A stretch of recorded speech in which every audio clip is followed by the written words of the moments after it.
Yes, hello everyone. Very good evening to all of you, my dear students. Very good evening to everyone. So, in our previous class, we have started discussing the doctrine of implied limitation, right? The doctrine of implied limitation. That is what that the we are again be subject to the express provisions which is given in the Constitution, as well as the implied provisions, implied limitations, implied restrictions. Okay, is it clear? Which is silent in nature, but at the same time, it is very equal and important. That cannot be violated at any point of time. तो ये मैंने आपको बताया था, और जो last line थी, that it is also called as theory of guided powers, right? That was the last line. If yes, give me a thumbs up. Shelley's Priya says yes. What about others? Saloni ठीक है, अमित ठीक है, दिया, गुलफिशा, ईशानी, नतीशा, राखी. राखी, you were absent yesterday. Don't be absent in the class. Right? Right? Don't be absent. चलो आगे चलते. अब now next इसी में एक और टॉपिक है, क्वेश्चन है रादर, कि can parliament amend. Question is, can parliament amend article 368 so as to acquire so as to acquire so as to acquire the unlimited power,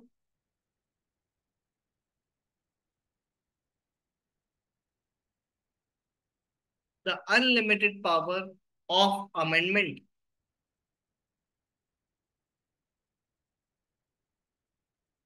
question mark. बताओ कि क्या पार्लियामेंट आर्टिकल 368 को amend करके अपने पास unlimited power ला सकता है? बताओ. Yes और no? What do you think? Yes, you have to participate. Okay, student says no. All right, student says no. Okay, so the answer is no. Absolutely no. Absolutely not. Why? Now the question is why. कि क्यों नहीं कर सकता? क्योंकि the parliament is not above the constitution. There is a basic structure which a parliament cannot violate and cannot acquire the unlimited power to eliminate or to remove the elements of basic structure.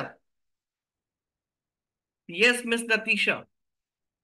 तो यहां पर parliament अपनी constituent power में unlimited power नहीं ला सकता कि वो basic structure को भी एलिमिनेट कर दे. कल को आप बोलो कि भाई सेक्युलरिज्म नहीं है India, India is a Hindu राष्ट्र, हिंदू नेशन, तो that will be a gross violation. तो पार्लियामेंट कॉन्स्टिट्यूशन ऊपर थोड़ी है, right? So you do have the broad powers, but that broad powers are subject to the limitations which is provided in the constitution. However, you can make the changes of the constitution and that changes are peripheral. ठीक है, peripheral changes कर सकते हो, but आप core को change नहीं कर सकते हो. समझ में आया? Is it clear? ये कहां पर बोला गया? ये बोला गया M Nagaraj. Natisha, yes you may unmute since you have raised your hand. पूछो. Good evening sir. Good evening sir. Yes Natisha, good evening. Sir, जो ये आपने भी क्वेश्चन पूछा, इसका आंसर वही है जो सर सेक्शन 361 368 क्लॉज 1 में दे रखा है, आर्टिकल 368 क्लॉज 1 में दिया हुआ है. देखो, आर्टिकल 368 क्लॉज 1 में लिखा हुआ है क्या? Not with standing, right, anything contain in the provisions, the parliament in its constituent power can amend, ऐसा लिखा हुआ है ना. देखो, आप पढ़ो, चलो 368 पढ़ो.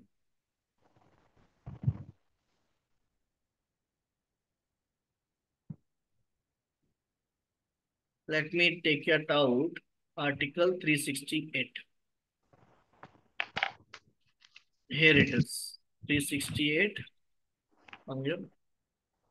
हाँ, यहाँ लिखा है, notwithstanding anything in this constitution, parliament may, in exercise of its constituent power, amend by way of addition, variation, repeal any provision of the constitution। या लिखा है any provision of the constitution in accordance with the procedure laid down in this article। कि जो procedure जो बात कर रहे हैं वो प्रोसीजर यहाँ लिखा हुआ है। ठीक है। तो यहाँ पे तो ऐसा नहीं लिखा हुआ कि वो क्या सबको कर सकता है, क्योंकि यहाँ लिखा है एनी प्रोविजन। एनी प्रोविजन मतलब कोई सा भी प्रोविजन। बट मेरा क्वेश्चन ये है कि क्या पार्लियामेंट कॉन्स्टिट्यूशन को अमेंड करके अपने पास अनलिमिटेड पावर ला सकता है, जिससे वो बेसिक स्ट्रक्चर को भी एलिमिनेट कर सके? So answer is no. यहां लिखा हुआ है any provision, but that does not mean कि बेसिक स्ट्रक्चर को आप चेंज कर दो। आप चेंज कर सकते हो, but that should be a positive change, not a negative change. All right Natisha and everyone. Yes sir. ठीक है, तो ये कहां बोला गया? ये बोला गया था M Nagaraj and others versus Union of India. ये भी लिख लो, case law that M Nagraj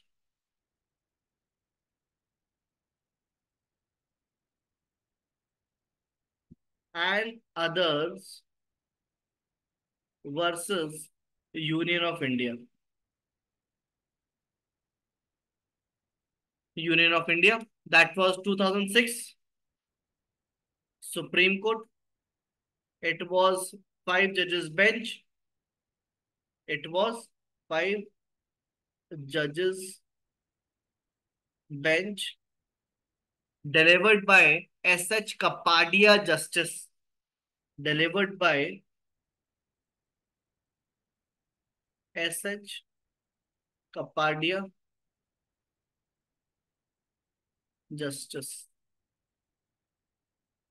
S.H. Kapadia Justice।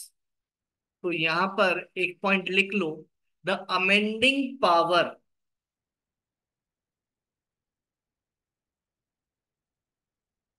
The amending power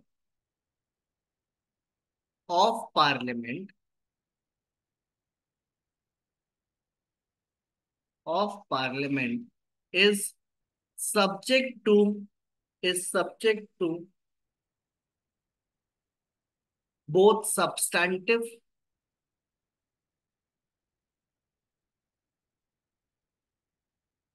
both substantive and procedural restrictions, and procedural,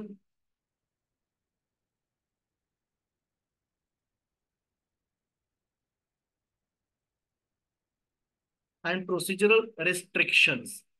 तो हमारा प्रोसीजरल रिस्ट्रिक्शन तो वहां दे रखा है आर्टिकल 368 क्लॉज 2 में, राइट? कि आप कैसे चेंज करोगे।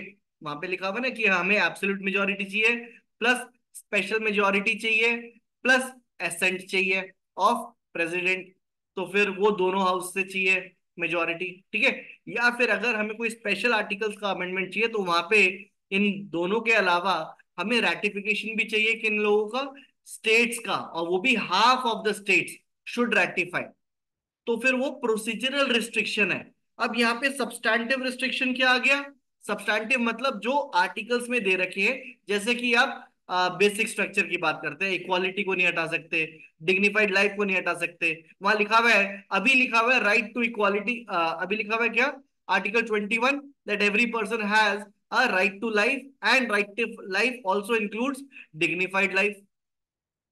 तो अब ये डिग्निफाइड लाइफ को नहीं हटा सकते अमेंड करके, right?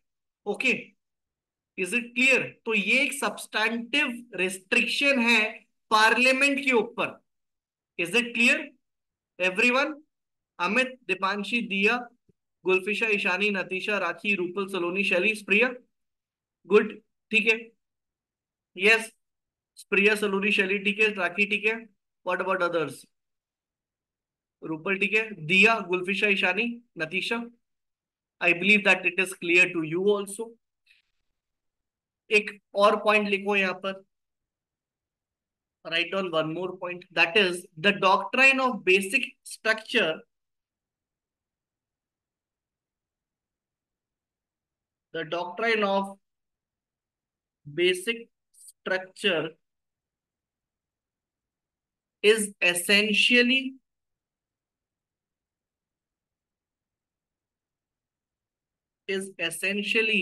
about the is essentially about the constitutional identity, is about the constitutional identity and the supremacy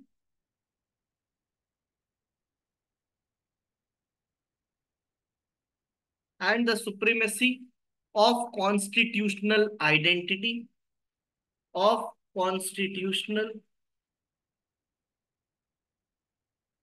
identity and the continuance and the continuance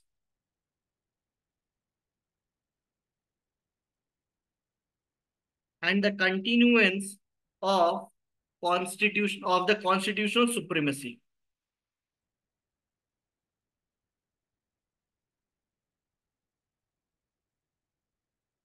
Okay, so it is basically what he, the doctrine of basic structure is essentially about constitutional identity or supremacy of constitutional identity and continuance, कि जो constitution है that will remain to be supreme. No one is above the constitution, right? Is it clear?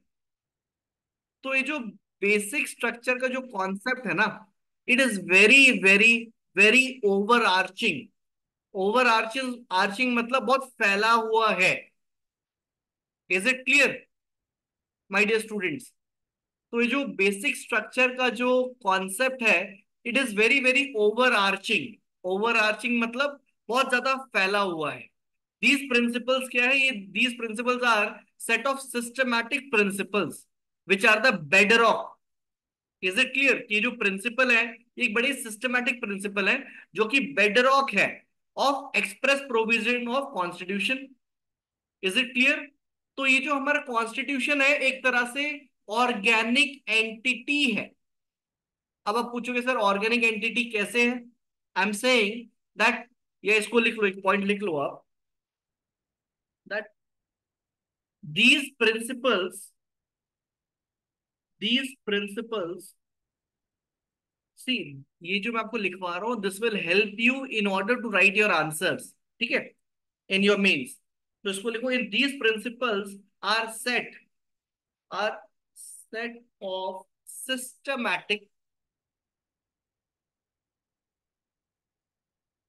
systematic principles which are bedrock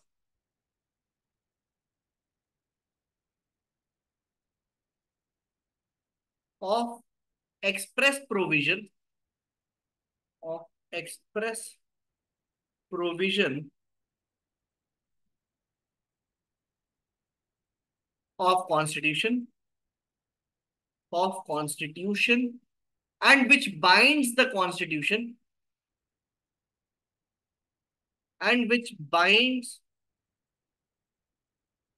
the constitution which binds the constitution.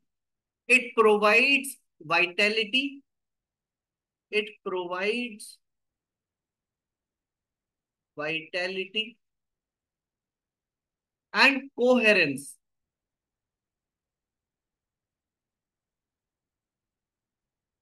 to the constitution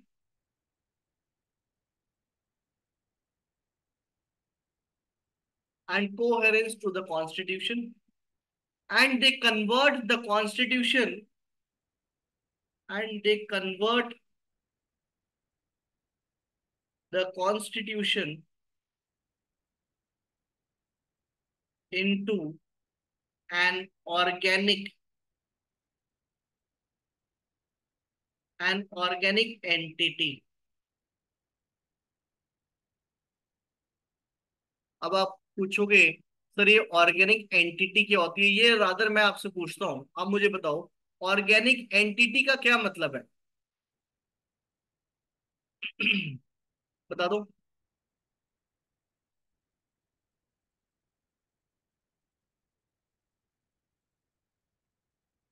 वही same चीज। दिया दिया is asking that sir why constitution is called a living document, यही इसी चीज पे ही मैं आ रहा हूँ बेटा। तो बताओ ऑर्गेनिक एंटिटी का क्या मतलब है।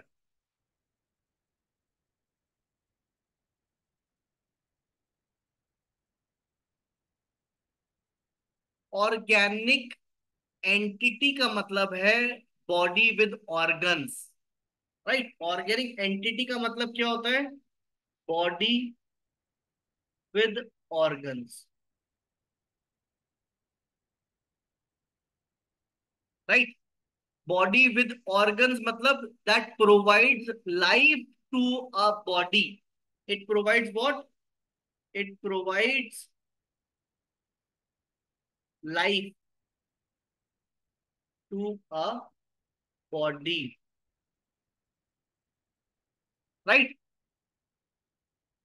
तो हम ये बोल सकते हैं जैसे कि दिया ने पूछा sir why constitution is called a living document, because of this basic structure, these are providing what, life to the other organs। अगर ये नहीं होगा तो the constitution will be collapsed. और ये जितने भी प्रिंसिपल्स हैं इसको आप एकांत में नहीं देख सकते, you can not see these principles in isolation, rather all these principle will be intertwined with each other, ये एक दूसरे से कहीं ना कहीं जुड़े हुए हैं। You can not see these principles in isolation. समझ में आया आपको ये पॉइंट, मिस दिया एंड एवरीवन। तो ये जो हमारा कॉन्स्टिट्यूशन है ये एक तरह का ऑर्गेनिक एंटिटी है। ऑर्गेनिक मतलब living. Why it is living, because of this essential principles, this provide, this is the spirit of the constitution. Right, अगर ये ना हो the constitution will not be able to work. समझ में आया, tell मी। अभी इसको आगे और लेके चलूंगा, but before that please tell me Saloni, ठीक है। शैली, स्प्रिया, तृप्ति, रूपल, दिया, ठीक है। राखी, नतीशा, राखी ठीक है। स्प्रिया ठीक है। Natisha, Ishani, Gulfisha, Deepanshi, Amit. Okay, I believe that it is clear to everyone. तो ये जो प्रिंसिपल्स हैं जिनकी मैं बात कर रहा हूं बेसिक स्ट्रक्चर की, these principles are not to be read in isolation, rather ये सारे इंटरट्वाइंड है, एक सारे इंटरकनेक्टेड हैं। Is it clear, they are all interconnected with each other. Is it clear. अब एक और चीज, एक और केस लॉ लिखो। एक केस लॉ है, आई आर कोएल हो,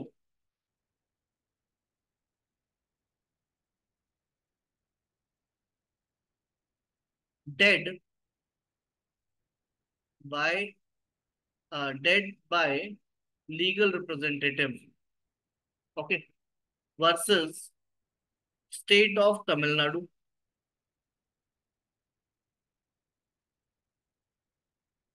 that was 2007 supreme court, that was 2007 supreme court. तो ये क्या है, that is, it was delivered by, ये भी लिख लो, delivered by Y K Sabharwal chief justice, Y K Sabharwal CJ, CJ means chief justice, and it was 9 जजेस bench. मैंने शायद आपको कल 11 बताया था, बट उसको करेक्ट कर लो, ये 9 जजेस है।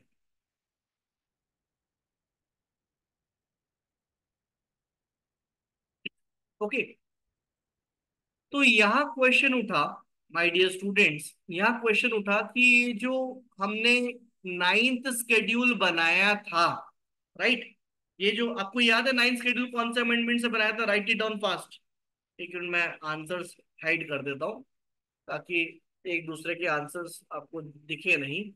हाँ, हाइड है। यस, हिडन है। तो बता दो, ये जो नाइन्थ शेड्यूल है, ये कौन से अमेंडमेंट से बनाया गया था? शैली इनकरेक्ट, अमित इनकरेक्ट, नतीशा करेक्ट, सलोनी इनकरेक्ट, रूपल इनकरेक्ट, एवरीवन। मैंने कई बार बताया ये। नतीशा, you are right only.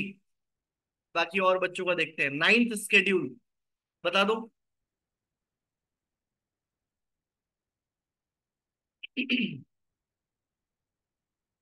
So this ninth schedule was made by First Amendment Act,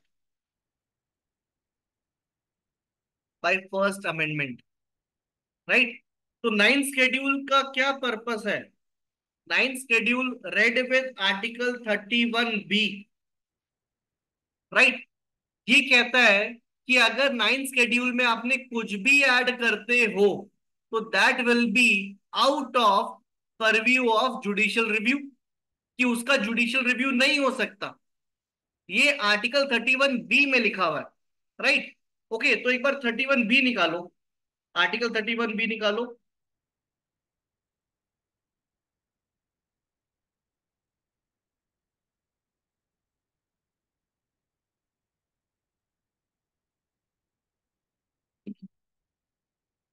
यहाँ लिखा हुआ है, I am reading it, that without prejudice to the generality of the provisions contained in Article 31A, none of the acts and regulation specified in the ninth schedule, nor any of the provisions thereof, shall be deemed to be void। कि जो भी provision ninth schedule में डाले गए हैं या फिर कोई भी रेगुलेशंस डाले गए हैं, एक्ट्स डाले गए हैं, वो कोई भी वॉइड नहीं होंगे। Shall not be deem to be void, ये लिखा है ना। Nor any of the provision thereof shall be deem to be void और even to have become void on the ground that such act or regulation or provision is inconsistent with or takes away or abridges any of the rights conferred by any provisions of this part। this part मतलब part 3। Okay, and notwithstanding any judgment, decree और order और any of the court. तो इसका क्या मतलब कि judicial review भी नहीं हो सकता। Notwithstanding anything, any judgment, decree और order of any court, tribunal to contrary each of the said acts or regulations shall subject to the power of any competent legislature to repeal or amend it or continue in force। तो that means, इसका क्या मतलब है? इसका ये मतलब है कि नाइन्थ शेड्यूल में कुछ भी डला हुआ है, दैट कैन नॉट बी, उसका जुडिशियल रिव्यू नहीं हो सकता। तो ये क्वेश्चन उठा है इसका, इस केस लॉ में, कि ये तो गलत है, आर्बिट्रेरी है, राइट? तो इसमें एक पॉइंट लिखो, write down in this point, in this case law, the basic issue in this case was, the basic issue in this case was that can a law was that can a law be put in ninth schedule, and thus can it be brought out, can it be brought out of purview of judicial review, of judicial review, even if the law, even if the law, even if the law is violative of basic structure of constitution। तो ये एक issue उठा वहां पर कि यार आपने बना तो दिया नाइन्थ शेड्यूल, 31B बना दिया, और वहां ये लिख दिया कि आप कोई सा भी लॉ, कोई सा भी एक्ट, कोई सा भी रेगुलेशन आप लाते हो और नाइन्थ शेड्यूल में डाल दिया, तो उसका जुडिशियल रिव्यू नहीं हो सकता। तो क्या आप ऐसा लॉ बना सकते हो जो कि वायलेटिव ऑफ बेसिक स्ट्रक्चर हो और नाइन्थ शेड्यूल में डाल दिया हो? क्या ऐसा हो सकता है? Tell me. और अगर ऐसा है तो तब क्या होगा कि आपने एक ऐसा लॉ बनाया और नाइन्थ शेड्यूल में डाल दिया, तब क्या होगा? What will happen in this case? Tell me. क्योंकि नाइन्थ शेड्यूल में डाल दिया तो अब आप कुछ कर ही नहीं सकते, वो तो जुडिशियल रिव्यू के पार हो गया। बता दो my dear student, what you will do in such case?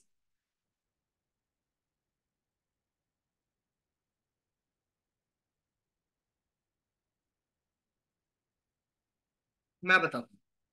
देखो, पहली बात कि ये चीज गलत है कि आप नाइन्थ शेड्यूल में एक ऐसा लॉ नहीं डाल सकते जो कि आपका ये हो, क्या हो, क्या नाम है, बेसिक स्ट्रक्चर को वायलेट करता हो। राइट? वेट दिया, वेट। तो पहली बात कि अगर आपने ऐसा डाला है, मान लो कि नाइन्थ शेड्यूल है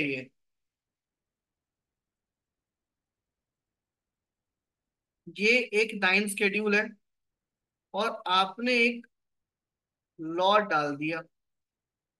राइट? ओके। और ये लॉ आपने कैसे डाला? आपने अमेंडमेंट करा।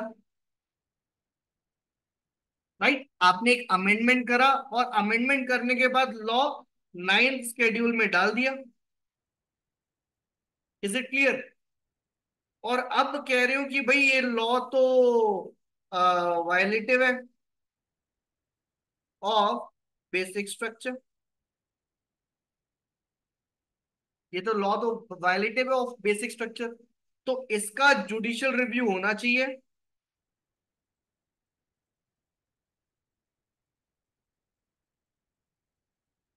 बट इसका जुडिशियल रिव्यू नहीं हो सकता। क्यों नहीं हो सकता? Article 31B। अब क्या करोगे कि आपने अमेंडमेंट करा और लॉ डाल दिया, और ऐसा लॉ है जो कि वायलेटिव है बेसिक स्ट्रक्चर का, और उस लॉ का अब जुडिशियल रिव्यू नहीं हो सकता। अब क्या करोगे आप बता दो, व्हाट यू विल डू? तो क्योंकि अब इसका जुडिशियल रिव्यू नहीं हो सकता, तो हम क्या करेंगे, ये जो अमेंडमेंट से जो डाला था, इस अमेंडमेंट का जुडिशियल रिव्यू होगा। और अगर इस अमेंडमेंट से पता चला कि ये अनकॉन्स्टिट्यूशनल है, तो इसको अनकॉन्स्टिट्यूशनल डिक्लेयर करेंगे। और जब ये अमेंडमेंट अनकॉन्स्टिट्यूशनल डिक्लेयर हो जाएगा तो ये लॉ बाहर आ जाएगा। और जब ये लॉ बाहर हो गया तो फिर लॉ भी वॉइड हो गया। समझ में आया? Is it clear my dear students? तो हम इस लॉ का डायरेक्टली जुडिशियल रिव्यू तो नहीं हो सकता। बस ये जिस अमेंडमेंट से लॉ को डाला गया, उस अमेंडमेंट को जुडिशियल रिव्यू होगा। और वहां पर टेस्ट करा जाएगा कि क्या ये अमेंडमेंट बेसिक स्ट्रक्चर के वायलेटिव है। और अगर हाँ, तो इस अमेंडमेंट को अनकॉन्स्टिट्यूशनल डिक्लेयर कर देंगे। और जब ये अनकॉन्स्टिट्यूशनल डिक्लेयर हो गया तो इसके साथ जो भी चीजें जुड़ी हुई थी वो सारी अनकॉन्स्टिट्यूशनल डिक्लेयर हो गई। समझ में आया? Tell me. शैली ठीक है? What about others? दिया ठीक है? स्प्रिया ठीक है? अमित ठीक है? रूपल ठीक है? तृप्ति ठीक है? राखी, बताओ। सलोनी? तो इसको लिख लो, एक पॉइंट लिख लो आप, मैं लिखवा देता हूं ये। It was held that,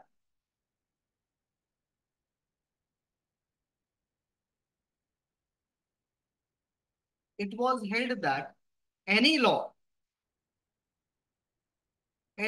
which is put in ninth schedule, if violative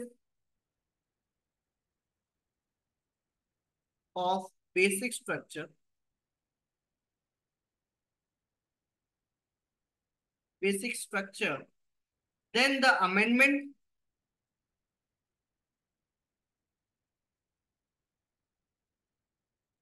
then the amendment by which the law, by which The law was put in, by which the law was put in, ninth schedule, can be challenged,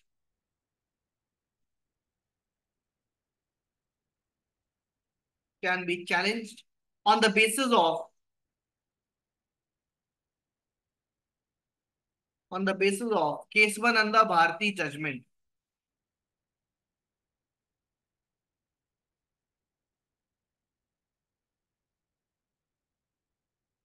On the basis of Keswananda Bharati judgment. And once the amendment is declared, and once the amendment is declared to be unconstitutional, to be unconstitutional, then the law, then the law will come out of, will come out of ninth schedule, and it can be declared unconstitutional also. And it can be declared unconstitutional also. समझ में आया?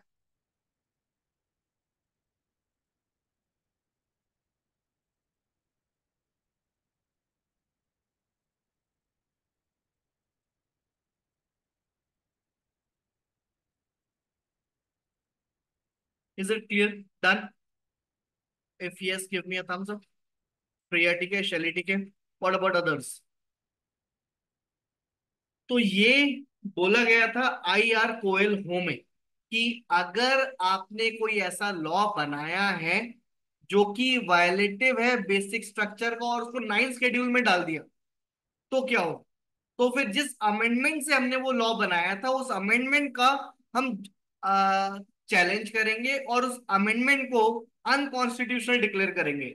और जब उस amendment को unconstitutional declare कर दिया तो जितने कॉरेस्पॉन्डिंग लॉ डाले गए थे वो सारे लॉ बाहर आ जाएंगे, and that can also be declared unconstitutional. Is it clear? अब यहाँ पे ये भी बोला गया था आई आर कोएल हो में दैट जितने भी फंडामेंटल राइट्स हैं they are all connected with each other. ऐसा कोई भी नहीं है कि आप एक फंडामेंटल राइट को देख रहे हो तो दूसरे अफेक्ट नहीं हो रहे। अगर एक फंडामेंटल राइट को पकड़ोगे तो दूसरे और अफेक्ट हो जाएंगे। So they are connected with each other. तो सिर्फ आपका एक फंडामेंटल राइट वायलेट नहीं होता, आपके ऊपर कई सारे और फंडामेंटल राइट वायलेट हो जाते हैं। तो ये भी लिखो, फिर मैं आपको एग्जांपल से और समझाऊंगा। Write down, right down. The court held that,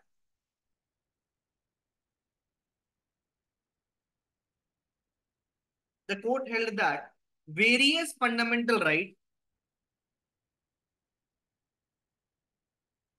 are interconnected,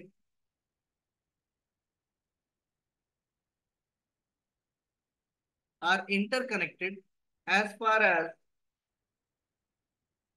their essence, as far as as far as their essence is concerned, is concerned, and they all have to be seen, and they all have to be seen, have to be seen as one whole, as one whole. And if one fundamental right, and if one fundamental right is violated, is violated, then it may result into,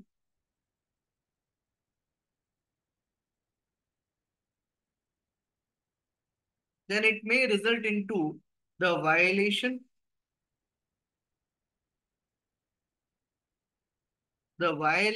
of other fundamental rights also, of other fundamental rights also. The various elements, the various elements of basic structure,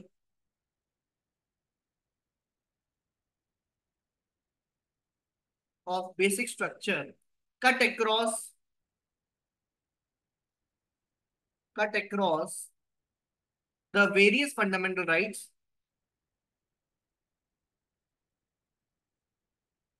the various fundamental right, and therefore in the case, and therefore in the case of alleged violation, in the case of alleged violation of a fundamental right, of a fundamental right, the essence, the essence of all the fundamental right, the essence of all the fundamental right has to be seen.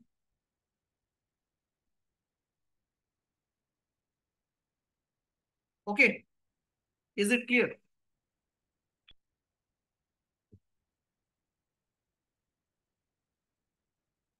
Done writing लिख लिया आपने?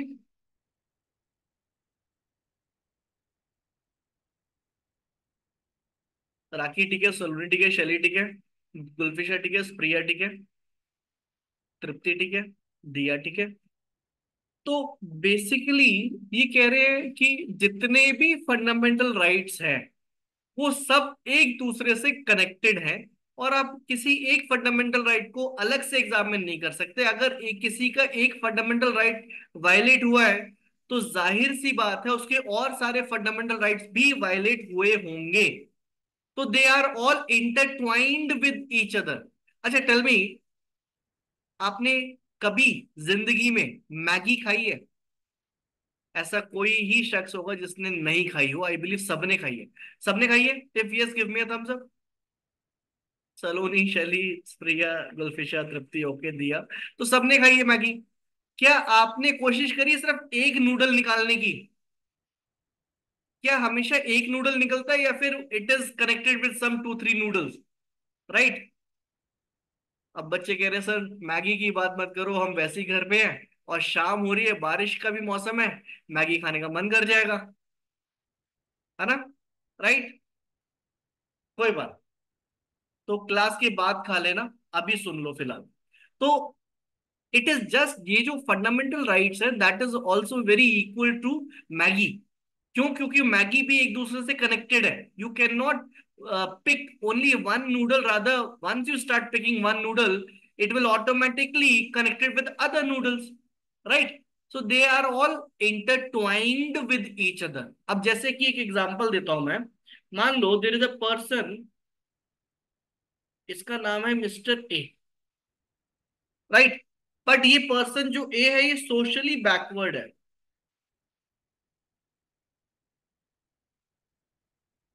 Backward class से belong करता है, socially backward class से belong करता है। And there is another person, mister B, जो कि फॉरवर्ड क्लास से बिलोंग करता है, upper caste basically, right? Forward class, okay. अब ये दोनों एक ही स्कूल में है, एक ही क्लास में, बट ये जो बी है ये इसके साथ कभी बैठता नहीं है, does not sit, does not sit with him, he never talks, never talk to B, to A, वो ए से बात भी नहीं करता, राइट? एंड अगर ए करना चाहे तो ए को करने भी नहीं देता, right? If A wants to talk to B तो बी नहीं बात करता, वो चला जाता है कहीं और। तो यहाँ पे अगर मैं एक ही बात करूं तो उसका कौन सा फंडामेंटल राइट वायलेट हुआ? Which fundamental right? What violated? Tell me.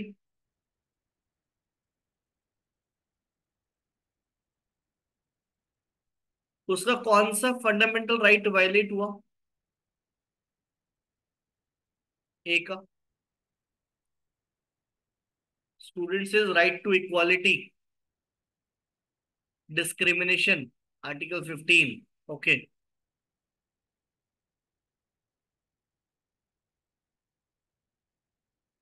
और ये सलोनी आपने FOSE लिखा है वह, इसका मैं समझा नहीं मतलब। FOSE का क्या मतलब है सलोनी? इतने ज्यादा एब्रीविएशन मुझे आती नहीं है। आप शायद एब्रीविएशन यूज करते हो कि मैं यूज नहीं करता। राइट। तो ये FOSE का क्या मतलब है, मुझे ये समझा दीजिए आप। बाकी इसका आंसर और सारे लिखे।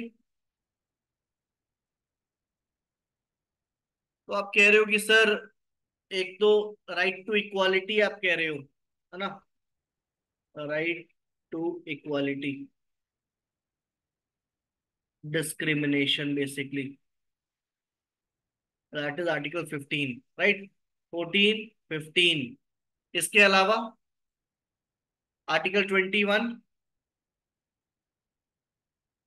क्योंकि वो डिग्निफाइड लाइफ तो नहीं जी रहा। ए, क्या उसकी डिग्निफाइड लाइफ है? लाइफ जी रहा है बट डिग्निफाइड कहाँ है? क्यों? क्योंकि उससे बच्चे बात नहीं कर रहे हैं। क्यों? Just because he is belonging from so and so category, backward class, right? तो आर्टिकल 21 भी गया उसका, 15 भी गया उसका, 14 भी गया उसका। और वो किसी से बात कर नहीं पा रहा, तो freedom, article 19, freedom of speech and expression, तो आर्टिकल 19 भी गया। तो ये जितने और आर्टिकल्स हैं, ये सारे एक दूसरे से कनेक्टेड है my dear students. Okay, is it clear? Tell me. So we can not see any one fundamental right in isolation. Okay. Saloni ने लिखा FOSE equals to freedom of speech and expression. Oh my god, that much of abbreviation you have used. अब मुझे लग रहा है that I am so backward in this abbreviation. Saloni, आपने जान करके करा नहीं, just to make me feel bad. कोई बात नहीं, it's okay, it's okay. But अगर ये आपने मार्क्स लिखे होते तो मैं अगर 5 देता तो मैं नेगेटिव में दूंगा आपको। तो do not use any kind of abbreviations in your answers. All right? ठीक है, थोड़ा कष्ट कर लो और उंगलियां चला लो और पूरा लिख लो, मैं कौन सा भागा जा रहा हूँ। ऑल राइट, चलो। विद दैट स्वीट नोट आगे चलते हैं। तो I am here again telling you that one fundamental right cannot be seen in isolation because there are other fundamental rights which are connected with it. Right? Is it clear, everyone? आगे बढ़े। अब आप एक काम और करो। Do write down the list of जजेस who were there in Keshavananda Bharati judgment. Okay, उनका भी लिस्ट मैं आपको लिखवा रहा हूँ, लिस्ट ऑफ नेम्स ऑफ जजेस। ठीक है, इन केशवानंदा भारती वाले जजमेंट में देखो, that first was chief justice SM Sikri, CJSM Sikri. Okay. Another JM Shelat, JM Shelat. एक और है KS Hegde, KS Hegde. Another one AN Grover.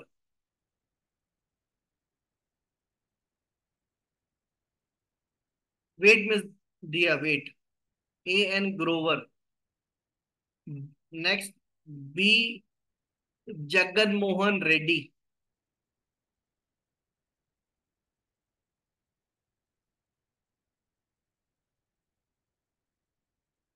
Next DG Palekar. DG Palekar. Okay. Next, H R Khanna. And remember, it was H R Khanna who sided that what, कि ये जो right to property है इसको fundamental right नहीं होना चाहिए। ठीक है, ये एच आर खन्ना थे जिन्होंने बोला। एक और जजेस है, next is A K Mukherjee.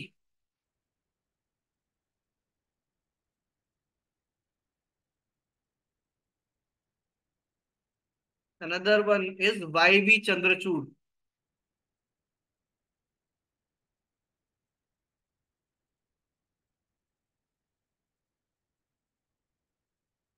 Y V Chandrachud. Okay. I believe आप सभी को पता होगा, justice Y V chief justice earlier, हालांकि इस केस के बाद में कई टाइम बाद Y V Chandrachud was the chief justice, and उनके अभी son is D Y Chandrachud, he is also a chief justice of India, CJI, right. Okay. Y V Chandrachud justice, और है ए N Ray, justice A N Ray, K Mathew, K Mathew. Next, M H bag.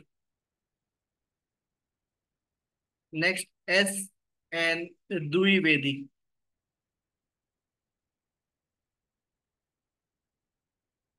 Okay, right. So these are the 13 जजेस who were there in Kesavananda Bharati judgment. Okay. तो अब आप पूछ रहे हो, Diya is asking sir what were the facts of Kesavananda Bharati judgment. देखो बेटा, facts हालांकि कभी ऐसे पूछा नहीं गया और आगे पूछा भी नहीं जाएगा। व्हाट केशवानंद भारती जजमेंट से हमेशा पूछा जाता है दैट व्हाट वाज हेल्ड। क्यों? क्योंकि केशवानंद भारती का जो जजमेंट है वो अकेले का जजमेंट नहीं है, वो चार जजमेंट से कंसोलिडेट करके आया है। ठीक है Diya, but still I will be telling you tomorrow और in next class, because I have not read अभी तक की what was the facts, because that was not relevant. But still if you want, I will be checking it and will let you know. But yes, what they have been asking, that I am telling you, कि क्या पूछा गया है, क्या पूछ सकते हैं, ये मैं आपको बता रहा हूं। ठीक है, is it clear to everyone? तो जिन केसेस का फैक्ट जरूरी होता है वो मैं आपको हमेशा बताता हूं, बट जिन केसेस के फैक्ट जरूरी नहीं है वो मैं नहीं बताता। But still if you want, I will be telling you, but tomorrow. All right everyone, if yes give me a thumbs up. Okay, चलो अब आगे। अब इन्होंने यहां पर एक प्रॉब्लम थी केशवानंदा भारती में, मतलब एक इशू रेज हुआ था कि 25th अमेंडमेंट लेकर आ गए थे ये। 25th अमेंडमेंट लेकर आए। What is this? Just a minute. अब देखो, जब 25th अमेंडमेंट आया तो आपको याद होगा 25th अमेंडमेंट ने क्या करा। 25th अमेंडमेंट ने आर्टिकल 368 में वर्ड ऐड करा पावर, राइट, और ऐड करा नॉट विथ स्टैंडिंग, राइट, याद है आपको। And they have also added article 331C। They have added article 31C by this 25th amendment. तो यहां इन्होंने इसलिए 25th अमेंडमेंट लेकर आए, क्यों? क्योंकि हमें डेवलपमेंट की जरूरत थी, और डेवलपमेंट हम इसलिए नहीं कर पा रहे थे, क्यों? क्योंकि हमारे पास लैंड नहीं थी, और लैंड हमें चाहिए थी। तो लैंड जब हम लेते तो फिर वो आर्टिकल 19(1)(a), 19(1)(f), वो हमारा right to property that was violated. So they have added 25th, they have made a 25th amendment, जिससे उन्होंने आर्टिकल 368 में वर्ड पावर ऐड करा कि पार्लियामेंट के पास अनलिमिटेड पावर है, नॉट विथस्टैंडिंग की प्रोसीजर के साथ वो अमेंड कर सकता है, और आर्टिकल 31C ऐड करा। अब आर्टिकल 31C क्या कहता है कि अगर आपने लैंड एक्वायर करी है, लैंड एक्वायर करी है for the purpose for the purpose of article 39 clause B and clause C, तो फिर वो लैंड, वो लॉ अनकॉन्स्टिट्यूशनल नहीं होगा, जस्ट बिकॉज वो अगर आर्टिकल 14 या 19 को वायलेट करता हो। राइट? Is it clear? तो this was also challenge in the case of Keshavananda Bharati, क्योंकि जो 25th अमेंडमेंट आया था ये 1971 का है, और केशवानंद भारती जजमेंट कौन सा है? वो 1973 का है। नतीशा 25th अमेंडमेंट है बेटा, ये 25th amendment. Okay, is it clear? तो यहां पर द इशू वॉज कि आपने जो 25th अमेंडमेंट लेकर आए, जिसकी वजह से आपने आर्टिकल 368 में पावर ऐड कर दिया, नॉट विस्टैंडिंग ऐड कर दिया, 31C दे दिया। राइट? और 31C कहता है कि अगर आप लैंड एक्वायर करते हो for the purpose of 39B और सी, तो फिर वो law will be valid and constitutional, and it does not matter कि अगर आपका आर्टिकल 19 वायलेट हो रहा हो, तो इट डज नॉट मैटर। तो इसमें लिख लो, एक पॉइंट लिख लो, फिर मैं आपको इशू बताऊंगा कि इशू क्या था। Write down one point: any law which is for the purpose which is for the purpose of implementing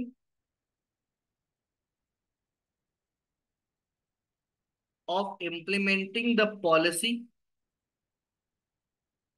of article 39 clause B and clause C will not be unconstitutional, will not be unconstitutional simply because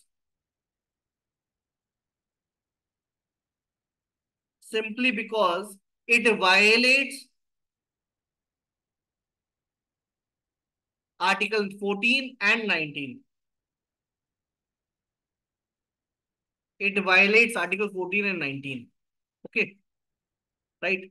क्योंकि वो बोलेगा ना कि जज साहब, हम भी तो इंसान है, हम भी तो सिटीजन है, बट जस्ट बिकॉज मैं किंग हूं तो आप मेरी प्रॉपर्टी ले रहे हो, तो आप इक्वली तो ट्रीट कर ही नहीं रहे हो, तो मेरा आर्टिकल 14 भी तो वायलेट हो गया। राइट? आर्टिकल 19 मेरा राइट टू प्रॉपर्टी भी तो वायलेट हुआ है कि आप मेरे से प्रॉपर्टी ले रहे हो। राइट? ओके, तो इन्होंने क्या करा, 25th अमेंडमेंट लेकर आए, जिसकी वजह से बोला गया कि जो 39, एक बार 39 भी देख लो चलो आप, 39B and C।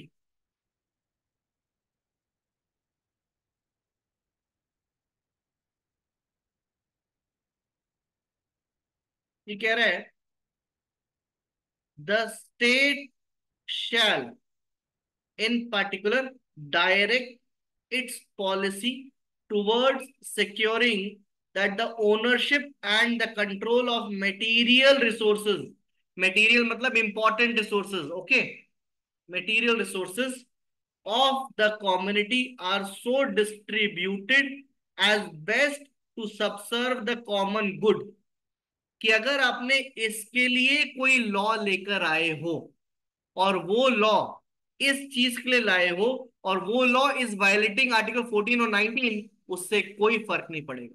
That law will not be unconstitutional. ठीक है? यहां तक क्लियर हुआ? Tell me. अमित, दीपांशी, दिया, गुलफिशा, ईशानी, नतीशा, राखी, रूपल, सलोनी, शैली, प्रिया, तृप्ति। सलोनी ठीक है, शैली ठीक है, तृप्ति ठीक है, अमित ठीक है, गुलफिशा ठीक है, रूपल ठीक है, राखी, दिया, नतीशा। मैं दोबारा से रिपीट करता हूं, देखो, यहां कह रहे हैं कि अगर अगर स्टेट कोई पॉलिसी बनाता है, अगर स्टेट कोई पॉलिसी बनाता है, किस चीज के लिए? For securing the ownership and control of material resources. Material मतलब इंपॉर्टेंट, रिसोर्सेज मतलब that can be land, water, air, that can be anything, minerals also. ठीक है? Important resources of the community are so distributed as best to subserve the common good, कि अगर state ने कोई law बनाया है जिसकी वजह से हम जो इम्पोर्टेंट रिसोर्सेज है वो कॉमनली डिस्ट्रीब्यूट होने चाहिए, इक्वली डिस्ट्रीब्यूट होने चाहिए, तो उसके लिए आप पहले एक्वायर करोगे। तो जस्ट बिकॉज आप एक्वायर करके इक्वली डिस्ट्रीब्यूशन करना चाह रहे हो और इक्वल डिस्ट्रीब्यूशन की वजह से किसी सर्टेन पीपल का फंडामेंटल राइट वायलेट हो जाता है, तो भी फर्क नहीं पड़ेगा, वो law will prevail, that law will not be unconstitutional. समझ में आया? Tell me. दिया, ठीक है। एक बार सी भी देख लो। That the operation of the economic system does not result in the concentration of wealth and means of production to the common detriment. ठीक है।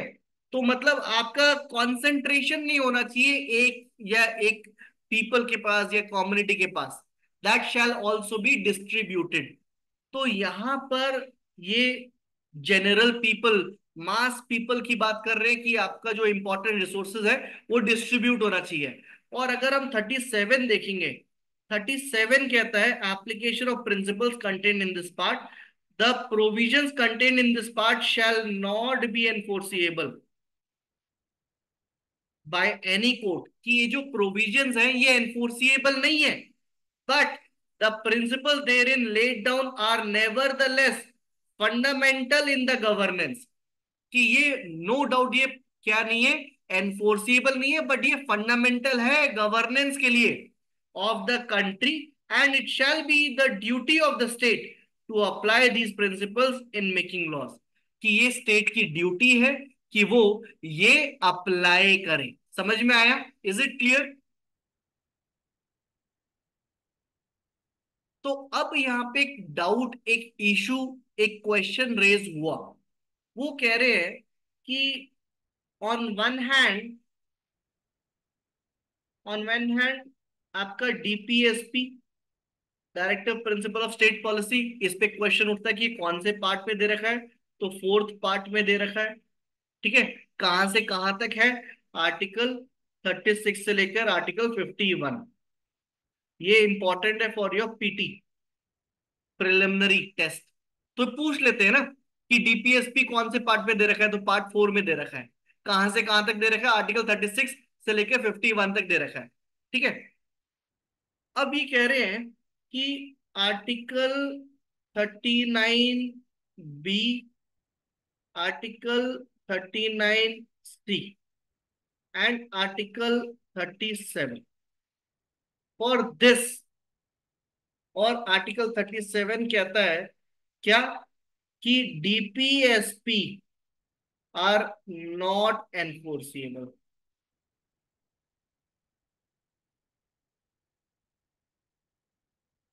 कि ये एनफोर्सिएबल नहीं है।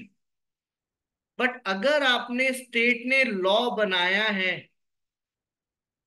स्टेट मेड लॉ, और वो लॉ अगर वायलेट करता है आर्टिकल 14 या 19 और एनी अदर फंडामेंटल राइट, तो ये लॉ अनकॉन्स्टिट्यूशनल नहीं होगा, it will be a valid. तो क्या हम इससे ये समझ रहे हैं कि DPSPs are superior than fundamental right?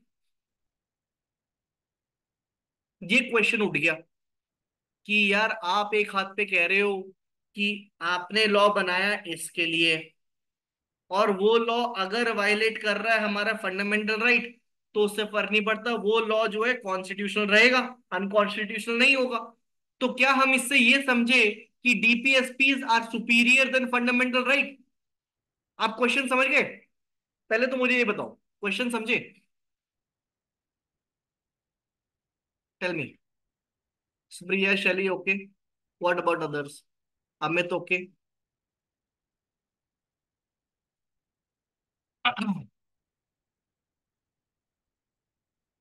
Yes, what about others? Diya, Deepanshi, Gulfisha, Ishani, नतीशा, राखी, रूपल, तृप्ति। बताओ जल्दी से, फिर मैं आगे बढ़ूं। नहीं समझे तो ये भी बताओ कि नहीं समझे।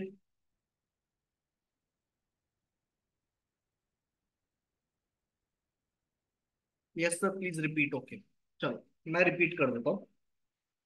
देखो, यहां पर मैं दोबारा से रिपीट करता हूं, ध्यान से सुनिएगा कि अगर किसी स्टेट ने आर्टिकल 39 बी या आर्टिकल 39 सी के लिए एक लॉ बनाया है for the purpose of securing article 39 B and C, और अगर वो वायलेट करता है आर्टिकल 14 या 19 या कोई और फंडामेंटल राइट, तो 31 सी कहता है कि वो वाला लॉ वाय अनकॉन्स्टिट्यूशनल नहीं होगा। तो क्या हम इससे ये समझ रहे हैं कि डीपीएसपी एक सुपीरियर लॉ है और फंडामेंटल राइट इंफीरियर है? क्या हम ये समझ रहे हैं? क्या ये बात सही है? क्या डीपीएसपी सुपीरियर है और फंडामेंटल राइट इंफीरियर है? ये क्वेश्चन उठा। अब मेरा क्वेश्चन समझे? बताओ। दिया, गुलफिशा, ईशानी, ओके, सलोनी, ओके ठीक है, दिया ठीक है, नतीशा ठीक है, गुलफिशा ठीक है, वेरी गुड।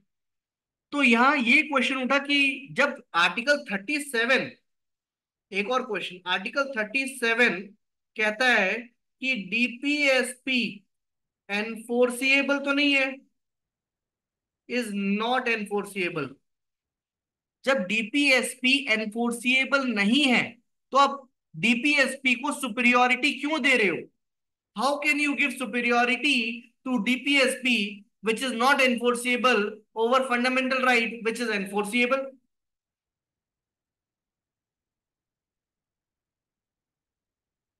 इसमें एक पॉइंट लिखो, the basic issue, the basic issue in the case, in the case was fundamental right are enforceable,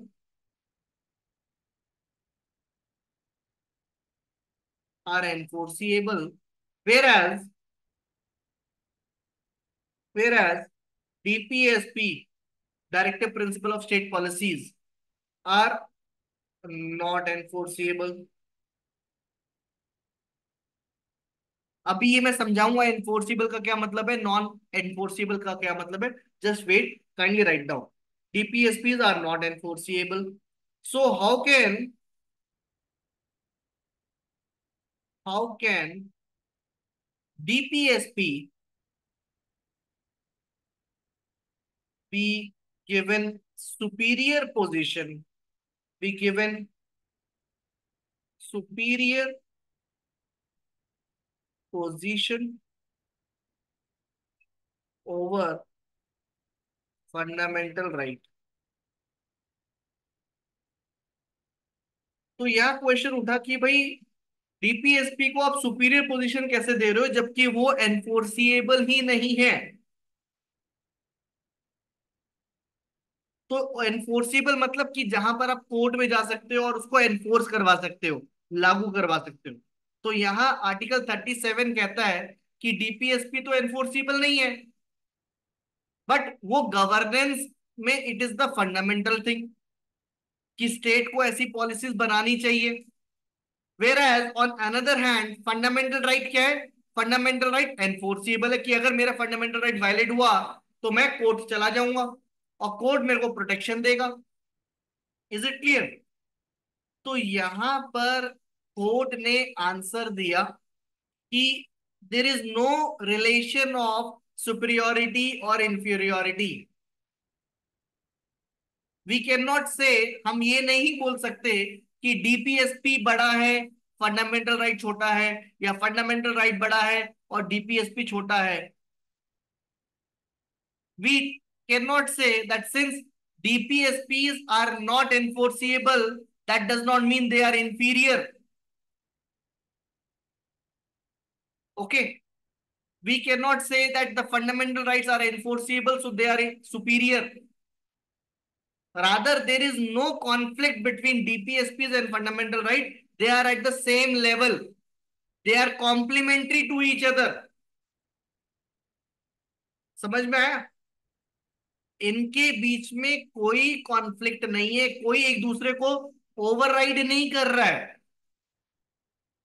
override करने के लिए सुपीरियोरिटी देखनी पड़ती है। समझ में आया? So there is no point of confliction, rather they are what, they are at the same level. दिया टाइम से पहले क्वेश्चन पूछ लेती है। दिया का क्वेश्चन है that sir, then which will prevail, fundamental right और DPSP? I am coming to this point, right? Wait wait for 1 minute. तो यहाँ पे there is no point of prevailing one by another.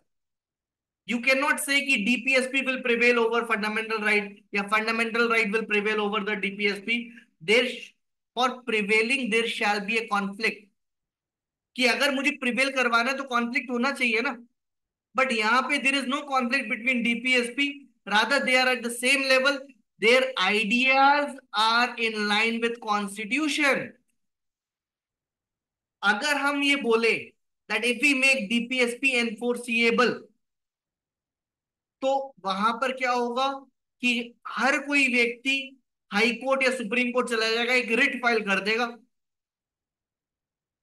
अभी एनफोर्सिबिलिटी पे आऊंगा मैं, but उससे पहले मैं अभी इनको इक्वल लेवल पे रखना चाह रहा हूं, और कैसे रखूंगा ये भी आपको बता रहा हूं कि there is no point of what, conflict. अब आप कह रहे हो कि सर डीपीएसपी में लॉ बनाया जो कि आर्टिकल 19 के कॉन्फ्लिक्शन है। माना आर्टिकल 19 के कॉन्फ्लिक्ट है, बट उस लॉ का स्पिरिट क्या है? उस लॉ का स्पिरिट क्या है कि अमीरों से प्रॉपर्टी लो जिनके पास वेस्ट हो रही है, और जेनरली लोगों को दो जिनके ऊपर हम डेवलपमेंट कर सके, जिससे हम सोसाइटी का उद्धार कर सके। तो that is the spirit, that is the idea of the law. तो that is in line with the constitution. Yes दिया इन एवरीवन, समझ में आया? तो वो जो आइडिया है वो कॉन्स्टिट्यूशन के इन लाइन ही तो है। So we can say the spirit of this DPSP and the spirit of fundamental right are at the same level. There is no point of prevailing one by another. तो यहाँ पे कोई superior नहीं, कोई inferior नहीं, दोनों same level पर हैं। और आप कह रहे हो कि सर डीपीएसपी तो एनफोर्सिबल है नहीं, तो ये इंफीरियर हो गया। फंडामेंटल राइट सुपीरियर एनफोर्सिएबल है, तो ये सुपीरियर हो गया। तो इसका भी मैं आपको एग्जांपल देता हूँ। बट उससे पहले मेरा ये पिछला वाला पॉइंट समझ गए? तो दोनों सेम लेवल का? Tell me, if yes give me a thumbs up. दिया ठीक है, प्रिया ठीक है, सलोनी ठीक है, रूपल ठीक है, शैली ठीक है, लतीशा ठीक है, गुलफिशा ठीक है, राखी, तृप्ति ठीक है। तो अब क्वेश्चन उठता है कि why DPSP are not enforceable?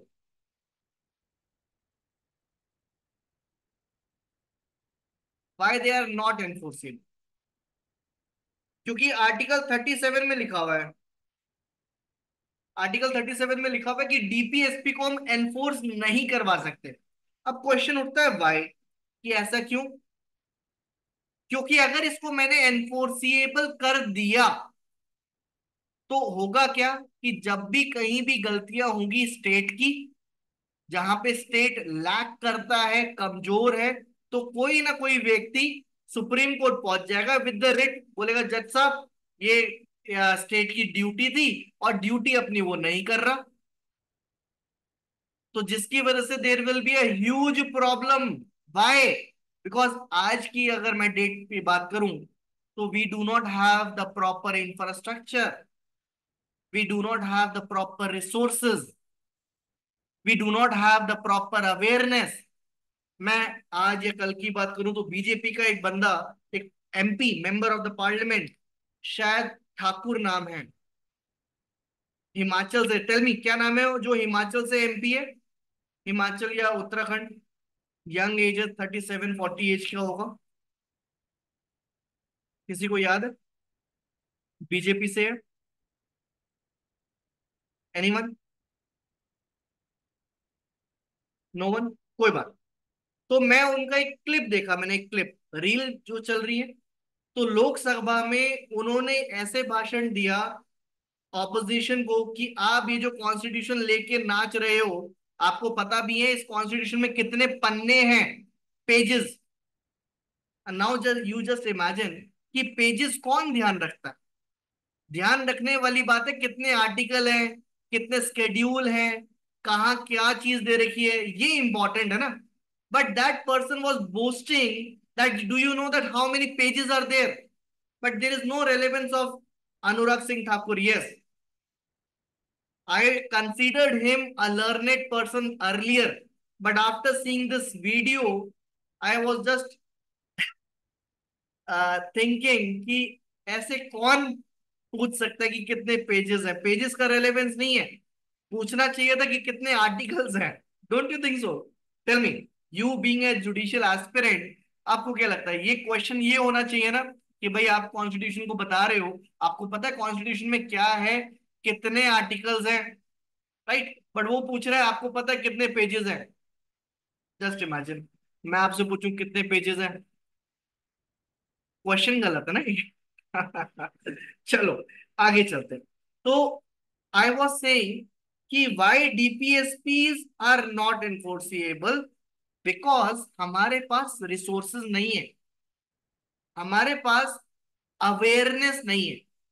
और क्योंकि अभी रिसोर्सेज नहीं है, और अगर हम डीपीएसपी को एनफोर्स कर दें तो कोई भी उठ के कोर्ट चला जाएगा और कोर्ट में बोलेगा जज साहब ये स्टेट की ड्यूटी है, और ड्यूटी से वो फेल हो गया तो स्टेट को करना चाहिए। बट स्टेट कैसे करेगा? रिसोर्सेज ही नहीं है। सो डीपीएसपी क्या है? ये पॉजिटिव राइट्स है जो स्टेट को कुछ काम करके एक्वायर करना पड़ेगा। तो we can say the directive principle of state policies are positive rights and it requires by the state to do something, कि स्टेट कुछ काम करे। वेयर एज अगर मैं फंडामेंटल राइट्स की बात करूं तो दे आर नेगेटिव राइट्स, जहां पर स्टेट अपने आप को रोकता है। The state has to refrain themselves from doing something. तो इसलिए मैं आपको बोला कि ये जो फंडामेंटल राइट है, it is very easy to enforceable, but DPSP it is very difficult to enforceable at the present situation. Later on after 50 years we may develop that it is enforceable, but आज की situation में देखें तो resources नहीं है हमारे पास, awareness नहीं है हमारे पास, सोसाइटी चेंज हो रही है, तो we can not say that it is enforceable, इसलिए ये एनफोर्सेबल नहीं है। समझ में आया? अमित, दीपांशी, दिया, गुलफिशा, ईशानी, नतीशा, राखी, रूपल, सलोनी, शैली, प्रिया, तृप्ति।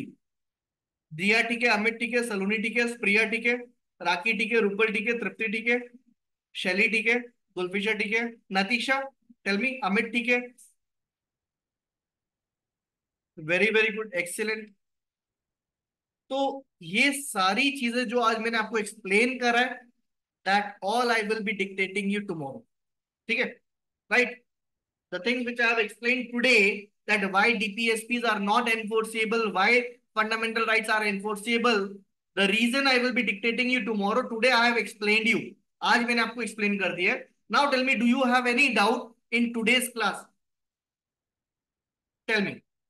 Amit, Dipanshi, Diya, Gulfisha, Ishani, if any, then please ask. If no, then give me a thumbs up. Final thumbs up. सलोनी ठीक है, शैली ठीक है, दिया ठीक है, राखी ठीक है, तृप्ति ठीक है, प्रिया ठीक है, रूपल ठीक है, एंड अमित, गुलफिशर ठीक है। All right, let me close this recording, just give me 1 minute.